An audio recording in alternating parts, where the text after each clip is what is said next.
안녕하세요. 안녕하세요. 네, 반갑습니다. 반갑습니다. 간단한 자기소개 부탁드립니다. 네, 제 이름은 이남옥 레지나이고요. 한국상담대학원대학교에서 재직하고 있고 또 서울 부부가족치료연구소의 소장으로 있습니다. 네. 오늘 제가 궁금한 게요. 부모에게서 독립하지 못한 자녀, 그리고 또 이제 부모, 이런 가족의 특징은 어떤 특징이 있을까요?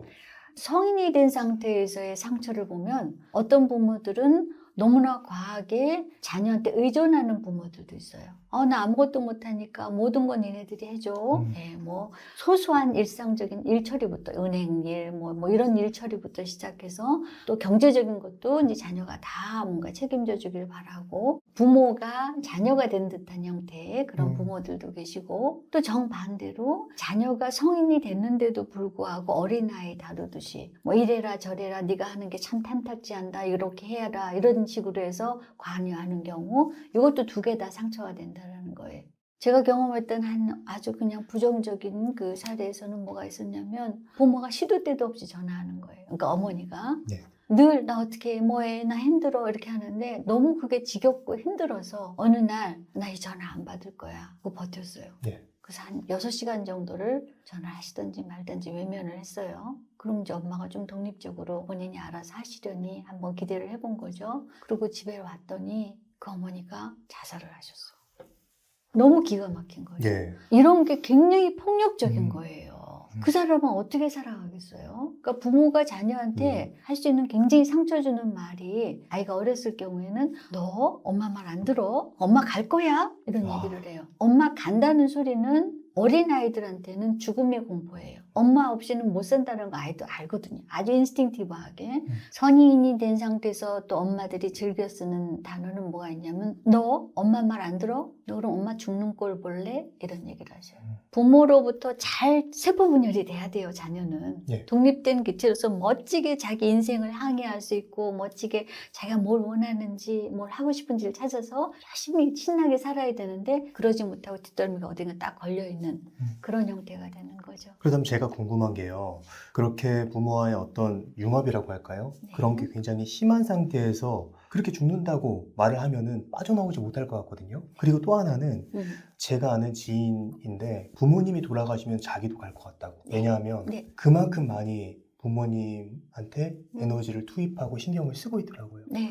이 두 가지 경우 네. 좀 어떻게 하면 될까요? 네. 아주 굉장히 중요한 과제가 거기 있는 거예요. 가족의 발달 과제가. 바람직한 발달 과제는 분화라고 조금 아까 말씀드렸는데 잘 떨어져 나와서 어머니가 어떤 그런 이야기를 하시더라도 그건 어머니의 감정이구나. 어머니의 바람이시구나. 라는 것을 다른 개체가 돼서 바라볼 수 있어야 돼요. 그러나 잘 떨어져 나오는 것만 분화가 아니에요. 이건 이제 분리인 거고. 예. 그렇지만 떨어진 상태에서 정말 멋지게 분화되려면 또 연결이 되어야 해요. 어머니의 마음도 알아들여야 돼요. 네. 저럴 때 굉장히 힘들어 하시는구나. 저럴 때 많이 외로움을 타시는구나. 예, 이런 것들을 바라볼 수 있어야 되는데 분화되지 않은 상태에서는 부모가 죽겠다면 같이 죽을 것 같고 같이 그냥 완전히 단세포 동물처럼 그냥 뭉뚱그려서 하나의 삶 찍 찔러서 세포 하나 죽이면 같이 죽는 거잖아요. 예. 근데 그게 아니라 고등동물일수록 세포 분열이 많이 돼서 어디 하나 찔려도 우리는 살아갈 수 있잖아요. 살아갈 수 있죠. 네. 네. 그런데 고등동물이라 그래서 여기 하나 죽는다고 해서 죽던지 썩던지 말던지 하는 게 아니라 또다시 잘 연결되어 있어서 여기에 그 상처들이 아물 수 있도록 또 여러 가지 역할이 주어지잖아요. 잘 연결되는 작업도 동시에 해야 된다라는 거 이런 것들을 말씀을 드리고 싶어요. 이게 갑자기 탁 멀어지게 되면은 아까 전에 말씀해 주셨다시피 네. 그런 극단적인 사례가 일이 발생할 수도 있고 네.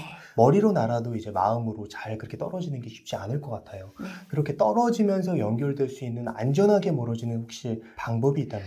네. 그걸 이제 그 가족 심리학에서 많이 연구를 한 거죠. 그래서 제가 갖고 있는 방법 중에 하나가 가계도 분석이라는 게 있어요. 가계도 분석이요. 네, 네.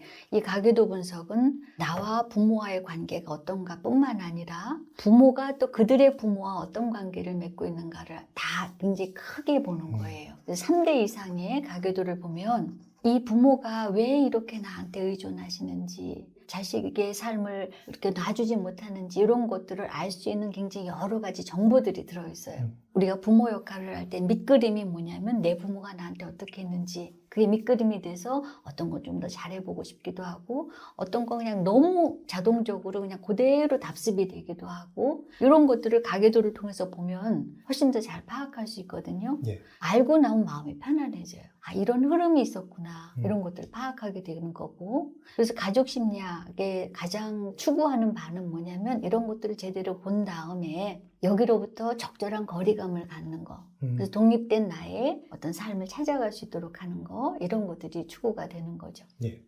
그렇다면 가계도를 보고 네. 좀 객관적으로 우리 가족에 대해서 아는 것 네. 이게 일단 첫 번째로 필요할 것 같고 네. 그 다음으로 직접적으로 내가 개입할 수 있는 방향으로는 어떤 게 있을까요? 결국은 이제 어떻게 연결되느냐 그 연결을 좀 변화시키는 것이 필요한데 그러기 위해서 우리가 가장 적절한 도구는 대화겠죠. 예. 대화를 하실 때 부모님이 하는 요구나 어떤 말씀에 너무 휘말려 들지 말고 그건 이제 분화가 되지 않은 형태고 잘 듣기는 들으셔야 돼요. 그러나 들은 상태에서의 반응에 있어서 부모님을 비난하거나 잘못된 점을 지적하거나는 전혀 도움이 되지 않고요. 예를 들어서 우리는 분리해야 돼 나한테 자꾸만 그렇게 강요하는 건 부모님이 이상한 거예요 이런 식으로 비난하는 건 필요가 그거는 오히려 부모님이 더 방어하게 만들고 더 문제 행동을 하게 만드는 거고 예. 그것을 이제 어떤 그 방향을 바꾸기 위해서 하는 거는 짧으면 짧을수록 좋아요. 길으면 길수록 귀를 닫으셔요. 그러나 그 이야기를 듣고 지금 현재에서 예전에도 그래서 이런 얘기도 필요 없고 어머님이 지금 그 이야기를 했을 때 제가 마음이 참 힘들어요. 딱 그 얘기만 하는 거예요. 이게 굉장히 부드러운 듯 하지만 너무나 강력한 파워가 있다라는 거. 이게 이제 잘 연결하는 거죠. 그러니까 엄마가 느끼는 엄마가 한 행동 내가 봤다. 엄마는 그런 뭐 그 행동을 할 수 있는 엄마의 마음이 있었겠지만 그 마음을 보고 또 내가 느끼는 마음 이걸 전달하는 게 제가 보기에는 가장 적절한 대응 방식이 아닐까 싶어요. 그렇게 말했음에도 불구하고 만약에 부모님이 똑같은 자세로 계속 일관한다면 그러면 어떻게? 너무 중요한 질문이고 예, 그거는 우리가 꼭 알고 넘어가야 되고 또 많이 자주 접하게 되는 것 같아요. 아무리 뭐 iMessage로 내 감정 표현해도 똑같이 반복될 때 그거는 또 부모의 특징으로 우리가 수용을 해야죠. 부모님의 한계일 수 있어요. 그들이 갖고 있는 상처에 따라서 그 정도밖에 할 수 없다라는 게 부모가 갖고 있는 최선일 수 있어요. 그러면 인정해 드려야 돼요. 근데 인정하면서도 스트레스 받잖아요. 예. 왜 저러실까? 이거 안 하셨으면 좋겠는데 왜 하실까? 그럼 이제 내가 그런 기대를 하는 순간 그건 고스란히 제 스트레스가 돼요. 그래서 그런 분들한테 드릴 수 있는 팁은 뭐냐면 미리 예상하기. 예상하기. 예. 내가 아마 이렇게 하면 우리 부모님은 여기에 대해서 부정적인 구체적인 어떠한 행동을 하실 거야를 내가 미리 예상하는 거예요. 부모님이 늘 하시던 반응을 리스트를 쫙 적어보는 거예요. 예. 그래서 그 다음 단계에서는 알아맞히기 작업이 되는 거죠. 예상한 게 과연 다 나왔는지,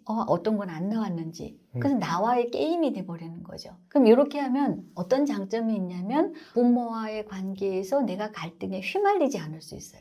예상한 게 나왔으니까. 네. 내가 만약에 다 맞췄으면 내가 나한테 커피 한 잔 선물하기. 이러면 그 얘기를 하시려나 안 하시려나 다 나온 커피 한 잔 나오는데 하면서 여유를 갖고 들을 수 있는 거죠. 이게 어떻게 보면 내 통제 범위 안에서 예상이 가능하기 때문에 크게 어떤 마음의 타격을 받지 않는 작업이라고 볼 수 있겠네요. 그럼요. 예. 내가 무너지는 순간은 어떤 순간이냐면 내가 이렇게 얘기하더라도 우리 엄마가 잘 이해하는 반응을 해줬으면 또 그러지 않으면 어떡할까 막 그걸 가슴 졸이고 있는 거예요. 내가 기대했던 바는 나오지 않고 이것만 나오지 말았으면 하는 그 반응이 탁 나왔을 때 그냥 무너지는 거거든요. 근데 이거를 내 스스로 그거는 내가 조절할 수 있잖아요. 우리 엄마 이렇게 하실 수 있어. 그건 예상 반응이야 했을 경우에는 엄마의 행동이지. 예, 내가 그 엄마가 한 행동에 대해서 굳이 내가 미분화된 상태에서 그냥 휘말릴 필요는 없는 거죠. 기대하지 않고 예상하려.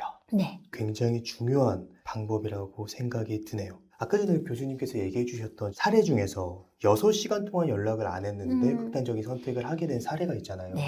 그럼 그런 상황 속에서 그 내담자는 어떻게 행동을 해야 했을까요? 네, 정답은 없는 거죠. 그때 그럼 엄마의 전화를 받았어야 되는가? 그러면 그 전화를 늘 받고 자기의 삶을 제대로 살지 못했을 때 또 그거는 본인의 행복일까? 그리고 과연 어머니가 전화 받지 못하는 순간이 그렇게 어머니한테 죽음을 선택할 만한 요소였을까를 한번 생각해 보는 거죠. 그거는 어머니의 결정이고 어머니의 삶이셨어요. 그거는 좀 분리가 돼야 돼요. 그래서 어머니의 결정이 참 마음 아프고 죄책감을 느끼겠지만 죄책감뿐만 아니라 다른 어떤 감정들도 있는지 좀 우리가 탐색해 봐야 되죠. 그 안에 분노도 있을 수 있고 너무 답답함, 힘든 부분도 있을 수 있고 그러나 그거는 이제 좀 어머니의 삶으로 좀 인정을 해드리고 그다음에 내가 부모와의 관계를 조금 더 좀 들여다보고 감정을 인정해 보면 부정적인 감정이 처음엔 나오지만 그 안에는 잘 연결되어 있는 좋은 감정들이 분명히 있거든요. 엄마 많이 사랑했고 염려했고 엄마가 나한테 감섭하고 가두는 건 싫었지만 엄마한테 감사한 부분도 있고 그런 부분들을 살려내면 다시 이 사람은 개인의 삶을 살 수가 있는 거죠. 부모와 관계, 인연을 끊어내는 게 답은 아니에요. 우리는 부모와의 인연을 끊고 나서 멀리 날아갈 수가 없어요. 부모와 잘 연결되었을 때 우리는 인생 항해를 가장 멋지게 할 수가 있어요. 마치 연과 비슷하네요. 그렇죠. 예. 연날내기 하려면 딱 부모가 손을 잡고 계속 풀어줘야 돼요. 멋지게 날아갈 수 있어요. 그러나 너무 풀어줘서 그냥 혼자 힘없이 떨어지게 해도 안 되고 이거를 어떻게 할 것인가 이런 것들을 좀 찾아가고 싶어요. 네. 지금 부모 역할을 하는 분들은 이런 노력을 하셔야 되고 만약에 본인이 이런 부모를 경험하지 못했다 그러면 그런 상처를 치유하기 위한 여러 가지 방법들을 좀 찾아야 될 것 같아요. 그렇다면 과거의 부모님과의 어떤 경험 혹은 지금 내가 되게 황폐화된 상황이다 라고 하면은 좀 이런 나의 마음을 다시 바로잡는 방법이 있을까요? 저는 거기에서는 직면밖에 없는 것 같아요. 직면이요? 예. 어떤 상처가 있는지 한번 들여다봐야 돼요. 그리고 실컷 얘기할 수 있어야 돼요. 막 화난다고 얘기하시고 밉다고 얘기하셔도 돼요. 욕해도 되나요? 욕해도 돼요. 욕해도 되고요. 우리가 부모 역할 하면서 자녀가 욕한다고 그래서 너 가, 난 너 의절할 거야 이렇게 해요? 안 그래요. 부모 믿으셔도 괜찮아요. 그런 거 정도는 거뜬하게 버틸 수 있는 부모다라는 좀 신뢰를 가지시고 욕해도 괜찮아요. 근데 우리가 예를 들어서 다 몸이 건강하지만 요만큼 여기 뭔가 상처가 났어요. 가시가 들어있어요. 요거에 집중하잖아요. 예. 그 순간은 요거 때문에 이 많은 부분이 건강하다는 걸 잊어버리잖아요. 예. 그런 정도예요. 엄마는 이렇게 하는 게 너무 상처고 힘들어 라는 얘기를 하는 거거든요. 그러나 그 이야기 들어주면 그리고 내가 내 감정을 표현하고 나면 그제서야 자녀는 자녀대로 얼마나 엄마와 나와의 관계에서 소중한 추억이 있는지 얼마나 내가 부모의 사랑을 받으면서 많은 부분을 내가 또 향유하고 있는지 이런 부분들이 보이는 거거든요. 근데 요거 인정해주지 않으면 부모도 그렇고 본인도 그렇고 그러면 마치 이거 괜찮아 하고 있지만 신경은 오로지 여기에 들어있는 거죠. 이런 경우도 있을 것 같습니다. 지금 가시로 말씀해 주셨는데 상처가 가시가 아니라 대못인 경우. 이런 경우 어떻게 그 사람이 평범하게 살아갈 수 있을까요? 어떻게 해요? 네, 그래서 우리가 전문가가 있는 거예요. 네, 이거는 자가 치료로 안 되는 거죠. 결국은 이제 가족치료 전문가가 할 수 있는 일은 뭐냐면 그 상처에 대해서 조금 자세히 들여다보고 아픈 거 다 인정해주면서 좀 걷어내는 작업, 씻어내는 작업이 필요한 거고 그 과정은 결국 자기 상처를 잘 들여다봐야 되는 거고 이것도 직면이군요. 네, 그래서 결국 필요한 거는 그 감정들이 충분히 표현이 돼야 돼요. 그래서 실제 부모는 그런 것들을 인정해주지 않더라도 상담 과정에서 그 가상의 공간에서 상담자를 통하던 아니면 또 다른 형태의 심리치료를 통해서 누군가가 그것을 수용해줬을 때 상처로부터 떠날 수 있는 거거든요. 네. 그 상처를 일단 떠나고 나면 참 희한하게 그 부모가 줬던 상처만 보이는 게 아니라 그 이외에 부모와 연결된 부분들이 보여요. 그걸 통해서 또다시 치유하는 작업들이 필요한 거죠. 지금 말씀해주신 키워드 중에 수용이라는 말이 되게 인상 깊었어요. 그럼 그런 수용을 통해서 나 자신이 괜찮은 사람이라는 걸 느끼게 될 수 있다는 말씀이신가요? 네, 내가 존중받았기 때문에 내가 아프다라는 거를 충분히 수용받고 또 그들도 한계가 있다라는 걸 수용을 했을 때는 편안해지는 거거든요. 그러고 나면 이제 내가 조금 새로운 시작을 할 수가 있는데 부모도 아닌 것 같고 지금 현재 내 마음도 아닌 것 같고 이럴 경우에는 영원히 떠나지 못하는 상황이 되는 거죠. 그러니까 직면을 통해서 그 상처가 나를 못난 사람으로 보이게 만들지라도 그걸 쳐다보고 네. 부모의 인생을 쳐다보고 네. 그래서 부모의 한계와 나의 상처를 인정하고 네. 그랬을 때 새롭게 거듭날 수 있다는. 네. 그리고 부모가 고집스럽게 지속적으로 자녀한테 상처를 줄 때는 그것은 부모의 특징만이 아니라 반대급부에는 자녀의 행동도 있는 거거든요. 심리치료를 통해서는 부모의 행동도 바꾸지만 내가 가지고 있는 부모의 상, 부모의 이미지 이거를 바꾸는 것도 굉장히 중요해요. 그걸 통해서 부모가 좀 더 이해할 수 있는 사람으로 되고 또 저 안에 숨어져 있는 부모의 좋은 의도들도 보고 이렇게 된다면 우리 부모는 나를 이해하지 못하고 나를 상처만 주는 사람이라 라는 그 상에서 벗어날 수가 있어요. 이 상이 벗어나야 지금 현재 내 부모에게 다른 행동을 할 수 있다는 거죠. 내가 얘기를 해도 우리 부모는 날 이해하지 않아. 이게 완전히 자기한테 고정관념이 되어 있으면 아무런 시도도 할 수가 없어요. 근데 직면을 해서 여러 가지로 보고 내가 다시 이런 작업을 하다 보면 부모의 새로운 모습들을 발견하게 되는데 그 상을 바꾸는 게 심리치료예요.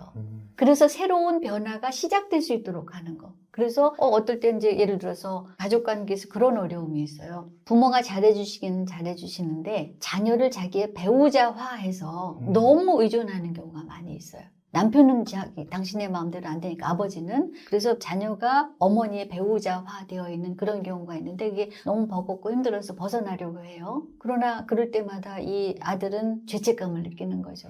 어머니가 나만 믿고 사시는데 그러다 보니 본인은 결혼도 못하고 막 모든 것이 삶이 어머니가 중심이 되어 있는 거예요. 상담을 통해서 이것을 벗어나기 위해서 노력을 했는데 이 내담자가 결국은 해낸 건 뭐냐면 분할을 통해서 어머니가 나름대로 건강하고 능력이 있고 좋은 분이라는 이미지를 만들어내기 시작한 거예요. 그랬더니 그 다음에는 어머니가 우리 같이 쇼핑 갈까? 라고 했을 때 이번 주말에 시간이 안 돼요. 친구랑 놀러 가기로 했어요. 어머니 혼자 다녀오세요. 그런데 그 말투가 전에는 엄마 나 안 돼요 라는 것이 너무 미안하기도 하고 또 화나기도 하고 어머니를 충분히 자극할 수 있는 말투가 되는데 분화 작업을 통해서 훨씬 더 편안하게 되는 거죠. 어머니 이번 주말에 시간 안 돼요. 어머니 혼자 다녀오세요. 아니면 친구랑 다녀오세요. 거기다 어머니가 뭐라 그러시겠어요? 그럼 혼자 갔다 올게. 그렇죠. 네, 이게 변화예요. 변화라는 게 근본적으로 내가 바라보는 어떤 상의 변화를 통해서 상대방의 변화까지 이끌어낼 수 있는 거군요. 그렇죠. 좀 다른 질문인데요. 네. 아까 전에 제가 질문했던 것 중에 부모님이 나한테 문제라고 생각되지는 않는데 부모님이 너무 내 인생이 커서 부모님이 만약에 돌아가시면 자기도 같이 갈 것 같다 라고 말했던 친구 말씀을 드렸잖아요. 그 친구 같은 경우는 좀 어떤 문제를 가지고 있는 걸까요? 전형적인 미분화 형태예요. 떨어져 나오지를 못했어요. 아직도 살점이 같이 붙어 있어요. 사실은 그렇게 된 경위는 저는 부모의 양육 방식이 문제였다고 봐요. 떨어져 나가도록 해주지 않으신 거예요.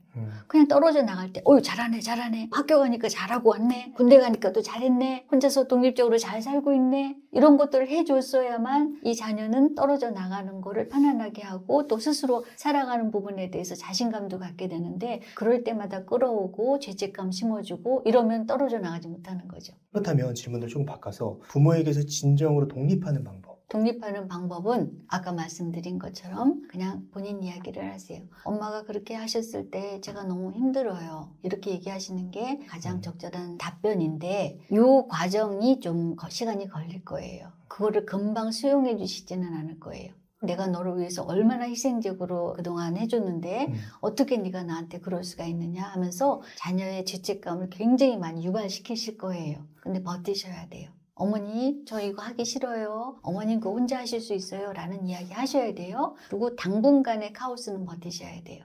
버티실 때 내가 만약에 이렇게 하면 우리 어머니 무너지실 거야. 어머니 너무 힘드실 거야 라고 생각하면 못 버텨요. 예. 잠시 그때 어떤 최면을 거냐면 예. 그냥 부모의 존재 자체를 믿으세요. 역설적이네요. 네. 우리 부모님 훌륭하신 분이고 그냥 모든 그 인간이란 존재는 부모로서 사랑이 있어요. 내 자녀 잘 되는 것이 부모에겐 가장 큰 희망이고 가장 큰 행복이에요. 그건 믿으셔도 돼요. 내가 잘 살 때, 내가 멋지게 내 인생 펼칠 때 이게 효도다라는 자기 최면을 좀 거셔야 돼요. 그래서 갈등 상황을 조금 더 견디고 그러면서도 동시에 어머니한테 무조건 거부만 하는 것이 아니라 거부만 하는 건 제가 아까 미분화라고 말씀드렸잖아요. 예. 연결을 시키고 어머니 힘드시죠? 어머니 속상하시죠? 그러나 전 할 수 없어요. 이런 식으로 해서 연결하면서도 그냥 버티셔야 돼요. 이게 되게 울림이 느껴지는 게 좀 저의 어떤 게 건드려진 느낌이네요. 왜 이러지? 한 번도 이런 적 없는데? 네. 이게 굉장히 좀 와닿는 게요. 진정으로 밀어야 거리를 둘 수 있다. 네. 이게 너무 와닿아서 저도 좀 울컥합니다. 네. 부모의 사랑은 정말 위대해요. 불 속에 뛰어들어가도 하나 아깝지 않은 게 자식이에요. 네. 네, 마지막으로 하고 싶으신 말씀 있으시면 어떤 게 있을까요? 우리는 불행하지 않으려고 하는 노력으로 행복해질 수는 없어요. 우리 인생은 조금 더 행복 추구, 행복으로 더 어떤 것들이 필요한가 이런 부분에 집중했으면 좋겠어요. 일상생활에서 정말 행복이 얼마나 넘쳐나는지 요거를 좀 더 자각하고 그걸 누리다 보면 자연스럽게 더 빨리 더 쉽게 행복한 사람, 행복한 가정이 되지 않을까 싶어요. 네, 감사합니다. 네, 오늘 이남욱 교수님을 모시고 불행했던 부모와의 관계에서 벗어나는 방법, 그리고 더 나아진 나의 삶을 살아가는 방법에 대한 이야기를 나눴습니다. 그럼 오늘의 심리학은 여기까지 하도록 하겠습니다. 좋은 말씀 해주셔서 감사합니다.